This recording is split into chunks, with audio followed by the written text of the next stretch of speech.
Hello दोस्तों, नमस्कार। स्वागत है आपका अपने YouTube चैनल जीनियस गाइड में।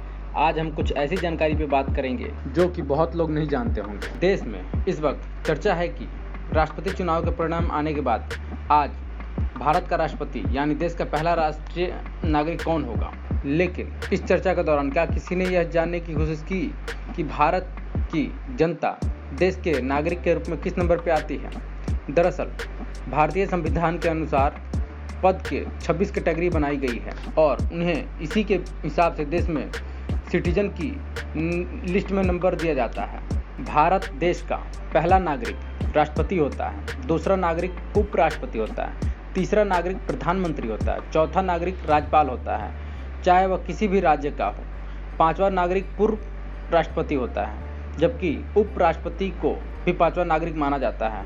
इसी तरह देश का छठा नागरिक मुख्य न्यायाधीश और लोकसभा अध्यक्ष होते हैं। सातवें नागरिक की लिस्ट में केंद्रीय मंत्री, सभी राज्यों के मुख्यमंत्री, नीति आयोग उपाध्यक्ष, पूर्व प्रधानमंत्री, लोकसभा और राज्यसभा के विपक्ष के नेता और भारत रत्न पुरस्कार विजेता आते हैं। आठवें नागरिक की लिस्ट में भारत के द्वारा मान्यता प्राप्त राजदूत आते हैं।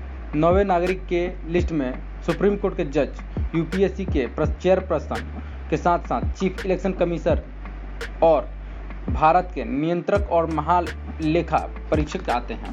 10वें नंबर पे राज्यसभा के deputy chairman, deputy chief of minister, Lok Sabha के डिप्टी स्पीकर, नीति आयोग के सदस्य और राज्यों के मंत्री आते हैं। खास तौर पे इस मंत्री को जो सुरक्षा के मंत्रालय को संभालते हैं। 10वें नंबर पे राज्यसभा के deputy chairman, deputy chief of minister, Lok Sabha के डिप्टी स्पीकर, नीति आयोग के सदस्य और राज्यों के मंत्री आते हैं। खास तौर पे इस मंत्री को जो सुरक्षा के मंत्रालय को संभालते हैं। 11वें नागरिक के तौर पे अटॉर्नी जनरल, कैबिनेट सचिव और उपराज्यपाल आते हैं, जबकि देश के 12वें नागरिक की श्रेणी में पूर्व जनरल या उनके रक्षा रैंक के कर्मचारी के चीफ आते हैं।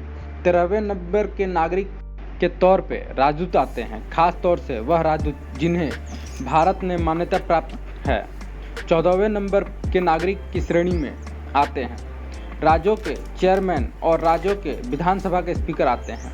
इसके साथ ही हाई कोर्ट के चीफ जस्टिस भी इसी श्रेणी में आते हैं। केंद्र शासित राज्य के मुख्यमंत्री और कैबिनेट मंत्री 15वें नंबर के नागरिक की श्रेणी में आते हैं, जबकि 16वें नंबर के श्रेणी में लेफ्टिनेंट जनरल या फिर उनके समकक्ष रैंक के अधिकारी आते हैं। 17वें नंबर के नागरिक की श्रेणी में अल्पसंख्यक आयोग के अध्यक्ष, अनुसूचित जाति के राष्ट्रीय आयोग के अध्यक्ष, अनुसूचित जाति के राष्ट्रीय आयोग के अध्यक्ष, वहीं राज्यों के कैबिनेट मंत्री, राज्य मंडलों के सभापति और अध्यक्छ अपने राज्यों के 18वें नंबर पे आते हैं। केंद्र शासित प्रदेशों के विधानसभा के उपाध्यक्ष, दिल्ली के उपाध्यक्ष को 19वीं नागरिकता के रूप में माना जाता है, जबकि राज्य के विधानसभा के चेयरमैन और डिप्टी चेयरमैन अपने संबंधित राज्यों से बाहर 20वें स्थान पर नगरपालिका में श्रेणी में आते हैं। आपको यह जानकर हैरानी होगी कि देश के सांसद टॉप 20 में भी नहीं आते हैं, बल्कि इनकी पहचान देश के 21वीं नागरिक के तौर पे होती है।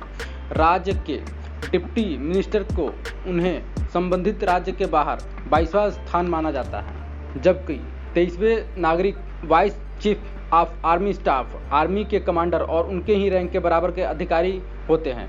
वहीं 24वां नागरिक उप राज्यपाल, 25वां नागरिक भारत के अतिरिक्त सचिव और 26वें नागरिक के भारत के सचिव समक्ष के अधिकारी होते हैं। आपके मन में एक ख्याल जरूर आया होगा कि देश के बड़े बड़े अधिकारी अलग अलग नागरिक के हैं तो और हम आप देश के कौन से नंबर पे आते हैं। तो चलिए बताते हैं कि आम नागरिक की कोई स्पष्ट संख्या निर्धारित नहीं की गई है, इसलिए माना जाता है कि आम नागरिक 27वें नंबर के नागरिक होते हैं। तो आपको हमारी जानकारी कैसी लगी हमें कमेंट करके ज़रूर बताएं। Thank you for watching.